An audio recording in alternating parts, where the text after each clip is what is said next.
Assalamualaikum warahmatullahi wabarakatuh. Waalaikumsalam warahmatullahi wabarakatuh. Di sini saya akan mewawancarai teman saya Hidayatulnisa tentang manajemen pendidikan. Pertanyaannya adalah, sekolah perlu memiliki manajemen yang baik agar terwujud suasana belajar dan proses pembelajaran yang kondusif bagi peserta didik, sehingga peserta didik mampu mengembangkan potensi diri. Jelaskan ruang lingkup dari manajemen pendidikan sehingga tujuan tersebut bisa tercapai.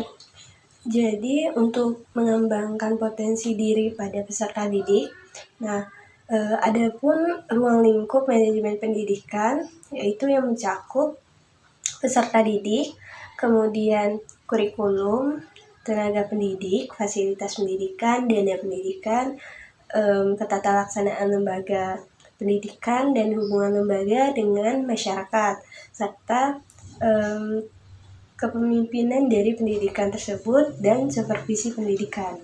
Pertanyaan yang kedua, Anda adalah kepala sekolah di SMA Pelita Jaya. Sekolah tersebut memiliki jumlah guru yang cukup untuk semua mata pelajaran. Namun, sekolah Pelita Jaya masih kekurangan staf untuk mengelola sumber daya administrasi sekolah. Bagaimana Anda mengoptimalkan kinerja sumber daya manusia atau staf yang terbatas tersebut? Menurut saya, sebagai kepala sekolah, kita harus mengambil keputusan yang bijak. Jadi, sebaiknya langkah yang kita lakukan adalah untuk mengoptimalkan kinerja dari staf tersebut, yaitu yang pertama melakukan pembinaan dan pengarahan, kemudian melakukan perubahan sistem, kemudian memberikan penghargaan sebagai bentuk apresiasi untuk para staf agar lebih baik dalam kerja, dan yang terakhir adalah melakukan evaluasi kepada kinerja para staf. Bisa Anda jelaskan bagaimana isi dari struktur organisasi SMA Pelita Jaya tersebut?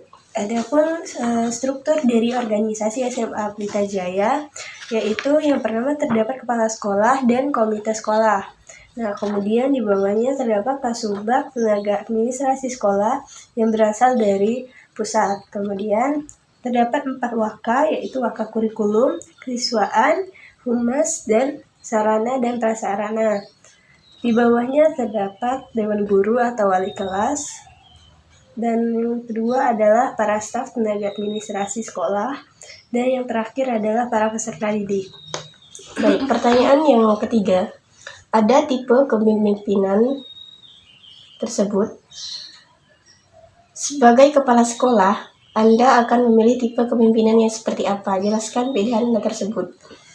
Kan terdapat 4 jenis kepemimpinan yang akan saya pilih sebagai kepala sekolah, yaitu kepemimpinan yang demokratis, yaitu kepemimpin yang akan berusaha untuk menstimulasi para guru dan staf di lingkungan sekolah untuk bekerja secara produktif dan maksimal dan disiplin untuk mencapai tujuan bersama. Pertanyaan selanjutnya, bagaimana kelengkapan dan kejelasan input manajemen dapat membantu kepala sekolah mengelola sekolahnya lebih efektif?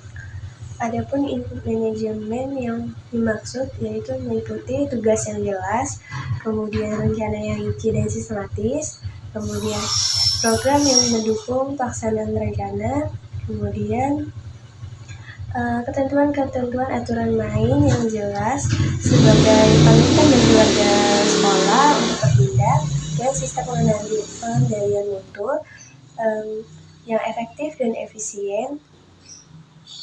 Baik, pertanyaan selanjutnya. Tahun 2017, mutu pendidikan di Indonesia belum merata. Hal ini terlihat dari kebijakan penyelenggaraan pendidikan nasional dilakukan secara birokratik sentralistik. Kebijakan yang dikeluarkan pun terkadang tidak sesuai dengan kondisi sekolah. Selain itu, peran serta masyarakat dalam penyelenggaraan pun masih minim. Menurut Anda, selain faktor di atas, apa penyebab lain tidak meratanya mutu pendidikan di Indonesia? Ada pun faktor lain yang menyebabkan hal tersebut, yaitu minimnya sumber daya masyarakat atau SDM, kurangnya kualitas guru, kemudian kurangnya penunjang pendidikan, kemudian kurikulum yang ada tidak sesuai dengan kurikulum terkini, kemudian kurangnya kedisiplinan dari para siswa. Berdasarkan analisis jawaban Anda di poin A, bagaimana mengatasi permasalahan tersebut? Jadi ada beberapa cara untuk mengatasi hal tersebut, yaitu dengan meningkatkan sumber daya masyarakat atau mengoptimalkannya, kemudian mengubah kurikulum yang ada diperbaharui menjadi kurikulum terkini, kemudian meningkatkan kedisiplinan dari para siswa. Jelaskan perbedaan antara sentralisasi dan desentralisasi pendidikan berdasarkan kelemahan dan kelebihan masing-masing. Berdasarkan kelemahan dan kelebihan dari sentralisasi dan desentralisasi, pada sentralisasi, kelebihannya pemerintah dapat menghadapi dan mengatasi persoalan secara langsung, serta kelemahannya dapat menyebabkan pemerintahan yang otoriter.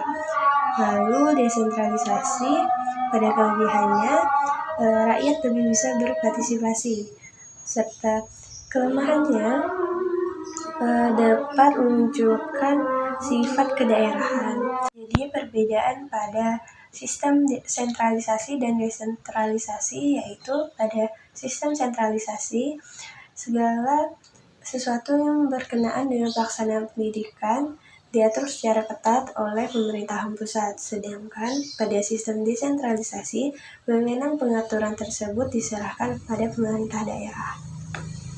Sekian wawancara dari kami. Kami akhiri. Assalamualaikum warahmatullahi wabarakatuh.